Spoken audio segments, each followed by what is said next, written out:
Ассалаумағалейкум, құрметті Ойлан Қазақ арнасының көрермендері. Нағыз ойланатын сәті жетті. Бүгінгі сұрақтардың жауабын табу үшін әрбір қазақ ойлануы қажет. Өткені алдағы 5-10 жылдықта бұл мәселемен әрбір қазақ бетпе-бет келеді. Сол себепті бәріңіз ойланыңыздар және астына сұрақтың жауабын табуға тырысып, өз шешімдеріңізді ұсына отырыңыздар. Тақырыптан көріп отырғандарыңыздай, бүгін біз сіздермен су тапшылығының мәселесінің шешімі бар ма және ол мәселені қалай шешуге болады деген сұрақтардың жауабын іздейтін боламыз. Бұл мәселенің шешімін іздеген кезде, құрметті қандастар, мен шынында да шошып оянатын жағдайға жетіп жатырмын. Өйткені бұл мәселенің шешімі көрініп тұрған жоқ, бірден айтайын. Бәлкім мені пессимистсің, оптимист бол, жақсы сөз жарым ырыс деген сөздермен қуаттандыруларыңызға болады, бірақ өкінішке орай факттың аты факт. Мен әзірге бұның шешімін көріп тұрған жоқпын. Жалпы шешім деген нәрсе бұл бір жолата шешім болады, немесе уақытша шешім болады. Мен бұл мәселеде тек қана уақытша шешімдерді ғана көріп тұрмын. Енді мен үлкен әлемдік деңгейде ғалыммын деп айта алмаймын, дегенмен жалпы осы мәселені өте көп зерттеп жатырмын бүгінгі таңда. Өз деңгейінде айтып тұрған сөзім. Бұған дейін жалпы жер құнарсыздану мәселесін біраз зерттедім, соған шешімдер ұсынып, технология саласын барынша дамыттық.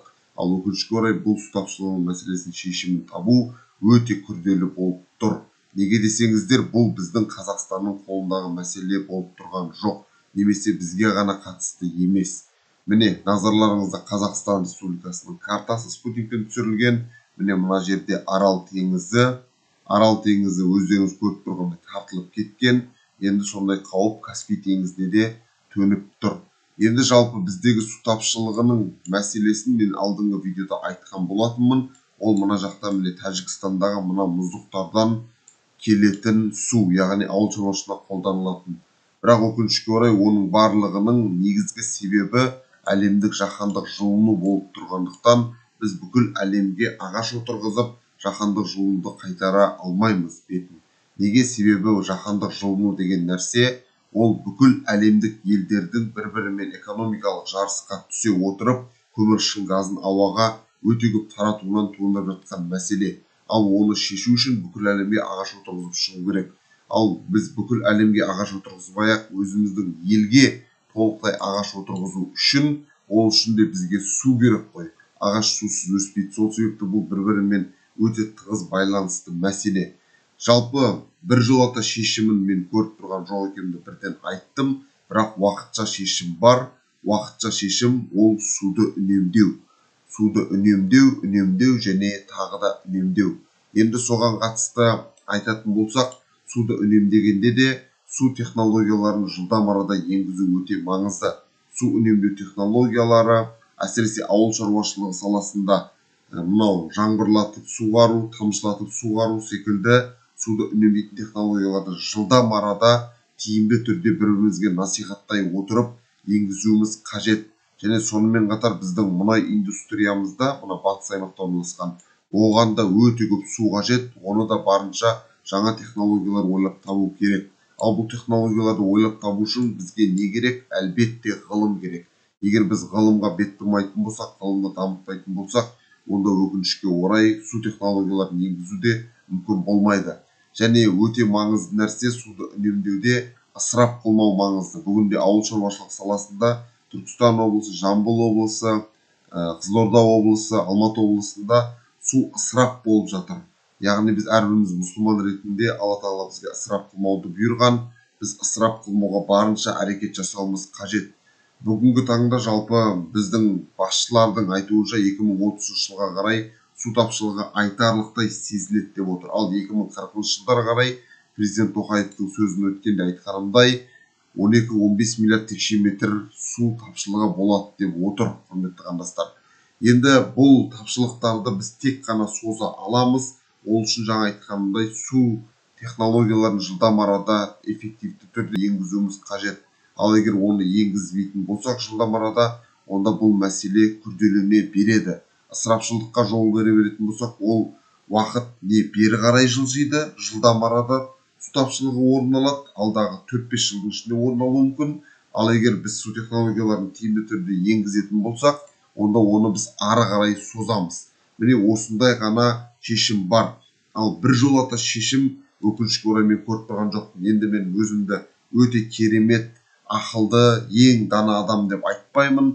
Бәлкім шешімі бар болса пікірге жазыңыздар. Өйткені бұл әрбірімізге қатысты, бірге отырып шешуге тырысуымыз керек. Мен өзім жеке басыма, жеке тұлға ретінде жауап беретін болсам, жалпы біраз зерттеп, білімімді қосып көрген адам ретінде бұл мәселеде шешім болып тұрған жоқ. Және тек қана өзім емес, мен өзімнің ғалым ағаларыммен ақылдастым. Ол кісілер жалпы мына Аралды, Сырдарияның суын зерттеп жүр. Бір жылдың ішінде 12-15 метрге дейін, қателеспесем, су шөгіп жатыр, яғни су кетіп жатыр, азайып жатыр деген сөз. Және сонымен қатар Досым Сатпаев деген ағамыз бар. ютубта орыс тілінде вода и засуха, жажда и вода деп іздейтін болсаңыздар, ол жерде орыс тілінде өте терең талдаулар бар. Соларды да көрсеңіздер болады. Енді су технологияларын енгізу үшін бізге жылдам арада соларды егіншілерге жеткізуіміз қажет, және сол арқылы біз ауыл шаруашылығында суды үнемдеуіміз қажет.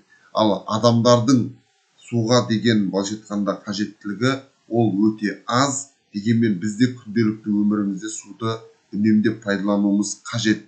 Және сонымен қатар, құрметті қандастар, біздің жалпы әрбіріміздің пайдаланып жатқан суымызды мөлшерін қысқартуымыз керек. Ол жаңа айтып отқандай үнемдеуге қатысты. Сонымен қатар мына қуаңшылық мәселесіне өте қатты назар аударып, сол арқылы біз ағаш отырғызуды, яғни жасылдандыруды да жүргізуіміз керек. Су ақыры бізде кетіп жатыр, ауыл шаруашылығына кетіп жатыр, тағы басқа мұнай саласына кетіп жатыр. Олардан көрі біз егер жасылдандыруды жылдамырақ жүргізетін болсақ, онда ол жердегі ылғалды ұстауға өте қатты көмектеседі. Енді оған кеткен суды біз ысырапшылдық немесе далаға кеткен су деп айта алмаймыз. Себебі табиғат ол бізге Алла Тағала жаратып бергендей, ол өзін өзі қалпына келтіруші. Яғни ағаш отырғызған сайын оған су құйып өсірсек, ол ертең күні суды, жалпы жерде ылғалды жақсы ұстайды. Бұның бәрі суды ұзақ уақытқа жеткізуге көмектеседі, құрметті қандастар. Ал одан бөлек су тапшылығының, оның мәселесінің шешімі бұл өте қиын. Бір мемлекеттерде, бұл енді бізге ғана қатысты нәрсе емес қой. Кейбір мемлекеттерде су тапшылығы бар. Мәселен, соның бірі Жапонияны алатын болсақ, мына әлемнің картасына қарасаңыздар, міне, мына Ресейде су өте көп. Сол себепті бұл жасыл аймақ болып, міне көзге түсіп көрініп тұр. Мына жақта Үндістан мемлекет жағында да жасыл аймақтар өте көп. Қытайда да солай жасыл аймақтар өте көп. Ал Қазақстанды қарасаңыздар, Қазақстанның өзінің территориясы шөлді шөлейтті аймақтар. Бұл әртүрлі экологиялық апаттардың пайда болуының кесірінен болып жатыр. Мен жаңа айтып өткенімдей, кейбір мемлекеттерде су тапшылығы бар. Олар мәселені қалай шешіп жатыр? Мәселен, Жапонияда халық көп, су тапшылығы бұл жақта да бар. Өзен көлдер өте көп емес. Бұл жақта суды тұщыту зауыттары жұмыс жасайды. Бірақ жапондардың бір жағынан соры, бұл цунами болады, тағы басқа апаттар болады. Бір жағынан бағы, өйткені мұхиттың жанында орналасқан, ғылым біліммен су тұщыту зауыттарын салып жатыр. Ал Қазақстанға қарайтын болсақ, біз өкінішке орай бүкіл әлем бойынша мұхитқа тікелей шыға алмайтын, жер көлемі ең үлкен мемлекетпіз.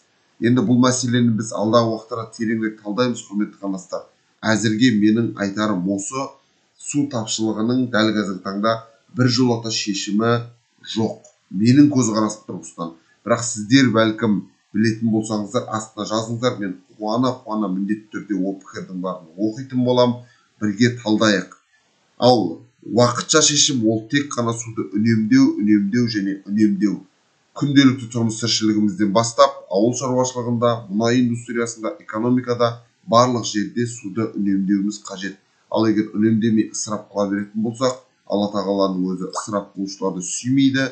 Біз оны одан да жылдамырақ су тапшылығына тап болуымыз мүмкін. Сонымен видео ұнаған болса, видеоға пікір жазыңыздар, лүпіл басыңыздар, және видеоны ең басты көп қандастарыңызбен тарата отырыңыздар.